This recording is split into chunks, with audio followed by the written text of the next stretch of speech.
Ainda no STF, a primeira turma retoma na semana que vem o julgamento do chamado Núcleo 4 da tentativa de golpe.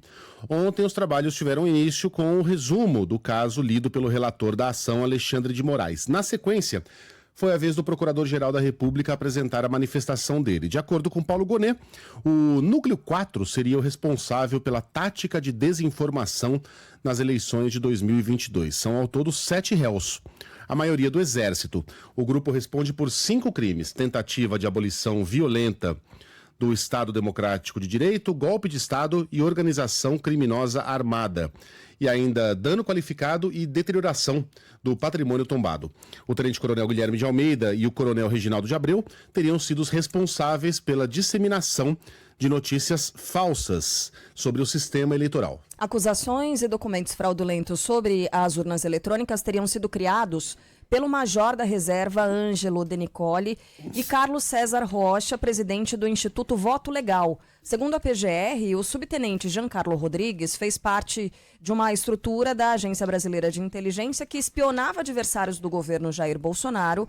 O ex-major Ailton Barros é acusado de incentivar ataques ao comando das Forças Armadas para pressionar pela adesão a uma tentativa de golpe. Já o policial federal Marcelo Bornevetti responde por ter utilizado informações da ABIN para perseguir ministros do Supremo Tribunal Federal. E aí, durante o julgamento, Paulo Gonet pediu a condenação desses réus.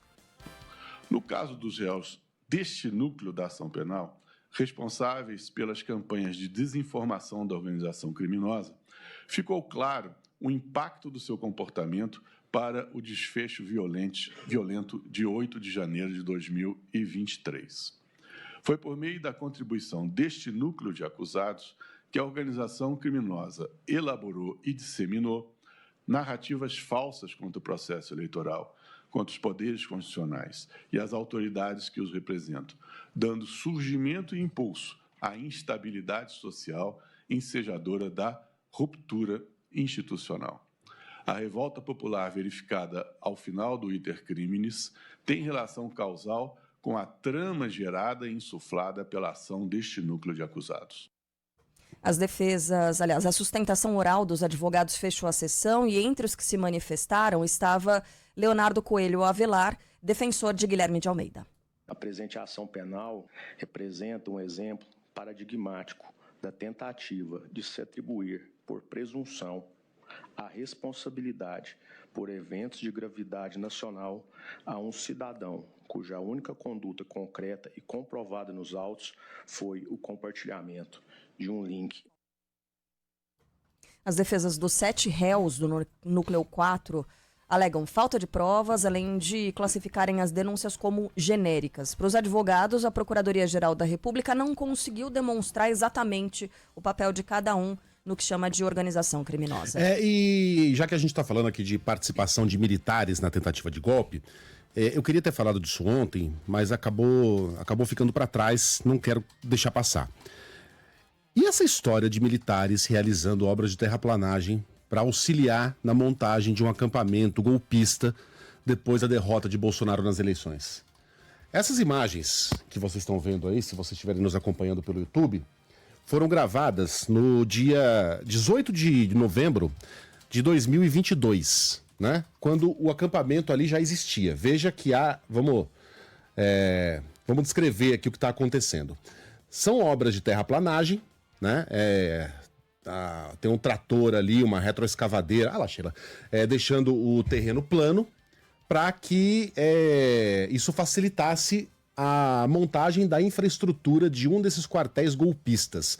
Então lá, ó, as faixas: intervenção militar, Supremo é o povo, né? Tá todo mundo lá, cara de camisa amarela, aquilo já está acontecendo, outro embrulhado na bandeira do Brasil, e esse maquinário do Exército tá lá dando uma força na montagem dessa infraestrutura, usando equipamentos e homens fardados. O Exército diz que essa ação foi necessária para realizar a manutenção do local e corrigir o acúmulo de lama. Diz o Exército que aquilo era para garantir a segurança dos manifestantes.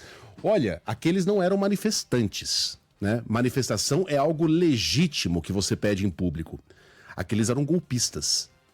Essas pessoas acham que vivem sob a lei dos Estados Unidos, em que você pode pedir qualquer coisa, você pode se manifestar com uma suástica debaixo do braço, você pode pertencer a Ku Klux Klan. A nossa lei não permite que se organizem protestos clamando por intervenção militar e golpe de Estado, que era o que exatamente estava acontecendo nesses acampamentos.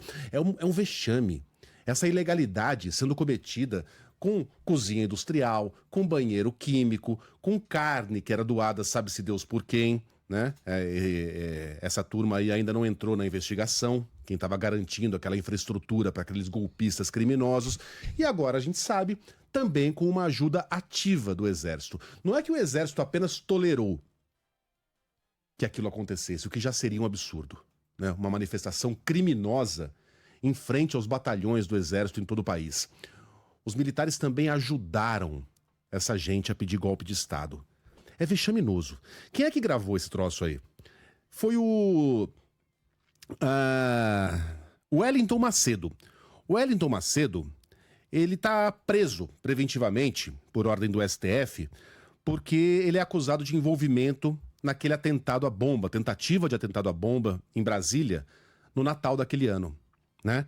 E esses vídeos foram cedidos por ele. Ele gravou, ele estava achando aquilo muito bonito. Olha, aliás, que legal, imagens obtidas com exclusividade pelo Estadão, só pra gente dar o devido crédito aqui, né? Falei mais cedo. Ele gravou porque estava achando aquilo muito bacana. Olha os militares nos ajudando aí.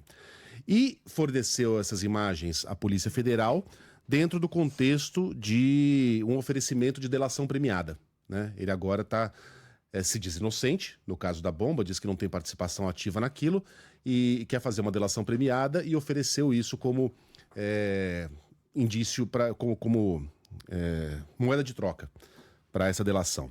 É vergonhoso e deixa bem claro que o Exército Brasileiro ficou, né, para o Brasil a imagem de que nós só não tivemos um golpe de Estado porque o Exército não embarcou nessa aventura golpista. Isso não é verdade. O Exército embarcou, sim, senhor. Nos levou até a beira do abismo e só não nos empurrou porque percebeu que cairia junto. Que não havia condições, inclusive internacionais, para que aquele golpe fosse reconhecido por outros países. Aquela aventura duraria dias e provavelmente esses caras seriam presos. Por isso recuaram. Mesmo o general Marco Antônio Freire Gomes, aquele que teria dado voz de prisão para Jair Bolsonaro, a gente achava que ele tinha sido um herói, né? Ameaçou dar voz de prisão ao presidente. Depois ficou bem claro que não era isso não. Que ele também era um simpatizante do golpe. E ele disse aquilo para o presidente em tom de lamento. Se o senhor continuar, eu serei obrigado, né? Mas ali ele estava jogando a toalha, porque ele também estava empolgado com aquele clima de rebelião, com aquele clima de golpismo no Brasil. Olha, é vergonhoso, tá? Agora a gente quer saber quais serão as consequências dessa nova descoberta que deixa claríssimo que o Exército não apenas tolerou aquela barbaridade, como participou ativamente dela. Chocante, né? Essa imagem chocante.